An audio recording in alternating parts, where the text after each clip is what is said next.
জামান জুয়েল বক্তব্য রাখছেন জনাব মনিরুজ্জামান জুয়েল।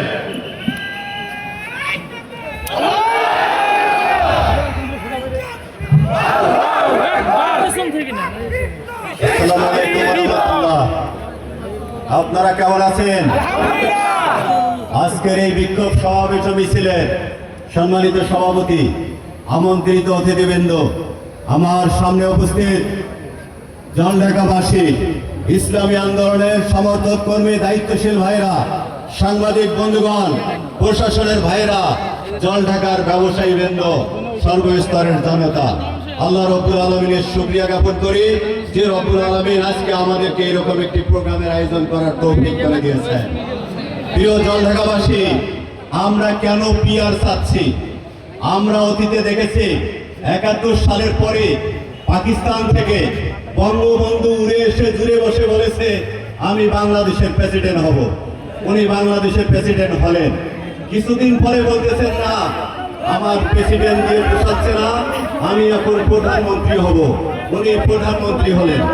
আবার কিছুদিন পরে বলতেছে যে আমার প্রধানমন্ত্রীও পোষায় না, আমি আবারও প্রেসিডেন্ট হব। উনি আবারও প্রেসিডেন্ট হলেন। এই এক পর্যায়ে নিয়ে এমন একটা অবস্থা করলেন, উনি দুই একটা বিরোধী দলকে সহ্য করলেন না, উনি বাকশাল কায়েম করে ফেললেন। এক দল এক নেতার বাংলাদেশ করেছেন কিনা? তারপরে আমরা জিয়ার শাসন দেখেছি, এরশাদের শাসন দেখেছি। ১৯৯১ সালে খালেদা জিয়া ক্ষমতায় এসেছিল। এই খালেদা জিয়া ক্ষমতায় এসে তাদের মাথাও ভূত চেপে বসেছিল ক্ষমতার লোক। তারা ১৯৯৬ সালে ১৫ ফেব্রুয়ারি একটা নীল নকশার নির্বাচন দিয়েছিল। জনগণের চাপে, জনগণের আন্দোলনে ১৫ দিনও থাকতে পারে নাই খালেদা জিয়া। পরবর্তীতে পর্যায়ক্রমে আওয়ামী লীগ এসেছে। গত ১৭টি বছর শেখ হাসিনা ফ্যাসিবাদ কায়েম করেছিল। দিনের ভোট রাতে দিয়েছে, মানুষের বদলে প্রশাসনকে দিয়ে ভোট দিয়েছে। ১৫৪টা আসন বিনা প্রতিদ্বন্দ্বিতায় নির্বাচিত করে নিয়েছিল, ঠিক কিনা? তার মানে বাংলাদেশের কোন নির্বাচন কি সুষ্ঠুভাবে হয়েছে? আগামীতে যদি এইভাবে হয়, সামনের দিনও কি সুষ্ঠু হবে? আগামীতে যারা ক্ষমতায় যাবে তাদের ফ্যাসিবাদের লক্ষণ তো এখন থেকে দেখা যাচ্ছে, ঠিক না? প্রিয় ভাইরা আমার, বাংলাদেশে যে পদ্ধতিটা চলতেছে সেটার নাম হচ্ছে এফপিটিপি। এফপিটিপির বাংলা অর্থ বলতেছে যে বেশি ভোট পাবে সে বিজয় লাভ করবে। মনে করেন একটা সেন্টারে ভোট আছে ১০০০, একটা লোক ভোট পাইল ৪০০, উল্টা দিকে দুইজন প্রার্থী ভোট পাইল ৬০০, ৩০০, ৩০০, ৬০০, কে জিতবে? ৪০০ জিতবে। কিন্তু বাস্তবে দেখা গেল কি ৬০০ লোক ওই ৪০০ জনের বিপক্ষে ভোট দিয়েছে, ঠিক কিনা? ৬০০টা ভোট নষ্ট হয়ে গেল কিনা? মাত্র ৪০০ লোকের ভোটটা কাজে লাগলো।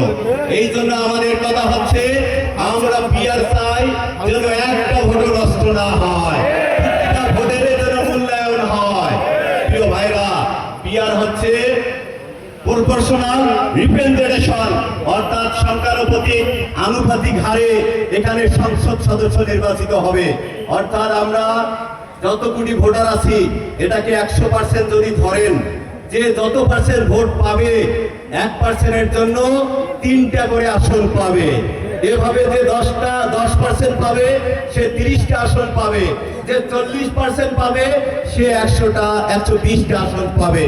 পিআর পদ্ধতি হলে আপনার আমার কারো ভোট ব্যর্থ যাবে না, ভোট হবে পার্সেন্টেজের ভিত্তিতে। আজকে বিএনপিরা বলতেছে তারা পিআর বোঝে না। আপনারা পিআর বোঝেন না, কিন্তু টেম্পু স্ট্যান্ডের চাঁদাবাজিটা ভালো বোঝেন। পিআর বোঝেন না, কিন্তু মানুষকে মেরে ফেলার পর আর মুখটাকে বিকৃতি করার জন্য পাথর ঢিল মেরে তাকে রক্তাক্ত করে দিতে পারে। পিআর যদি না বোঝেন রাজনীতিতে আসছেন কেন?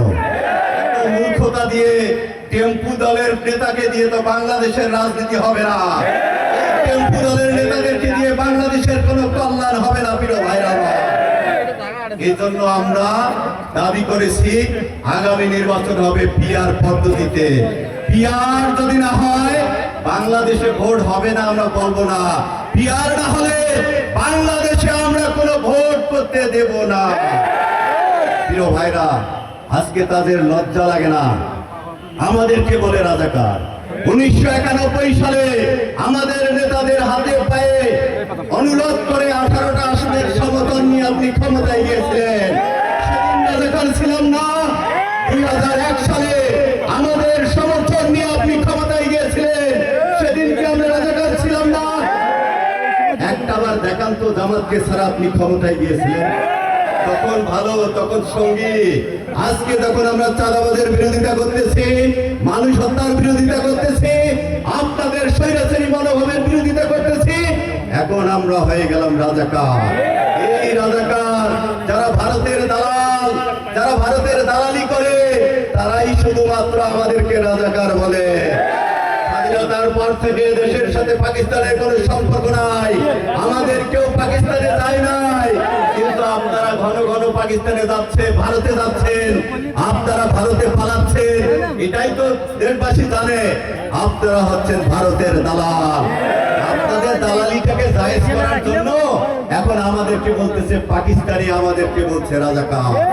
আমরা 80 সালে জন্মগ্রহণ করেছি, 71-এর পরে জন্মগ্রহণ করেছি, আমার শিবিরের ছেলেরা 2010 সালে জন্মগ্রহণ করেছে অনেকে, তারা রাজাকার। আপনার তারেক জিয়ার জন্ম হয়েছিল পাকিস্তানে, আরে তার পাকিস্তানের জন্ম, সেই তো পাকিস্তানি জন্ম এই বাংলাদেশে। অতএব আমরা রাজাকার না, আমরা হচ্ছি বাংলাদেশি। ওই রাজাকার ট্যাবলেট, পাকিস্তানি ট্যাবলেট এদেশের জনগণ খায় না। এই ট্যাবলেট যদি বিক্রি করেন, এই ট্যাবলেট সহ বাংলাদেশের মানুষ আপনাকে বঙ্গোপসাগরে নিক্ষিপ্ত করবে। আগামী দিনে জামাত ইসলামী আমাদেরকে যে কর্মসূচি দিবে, সেই কর্মসূচি নিয়ে মাঠে ময়দানে থেকে দাবি আদায় করে জনগণের অধিকার জনগণকে ফিরিয়ে দিয়ে আমরা ঘরে ফিরবো ইনশাআল্লাহ। আসসালামু আলাইকুম ওয়া রাহমাতুল্লাহ। ভাই এখন আপনারা একটু সাবধান তো ভাই, এখানে ডিস্টার্ব হচ্ছে। ধন্যবাদ জানাচ্ছি।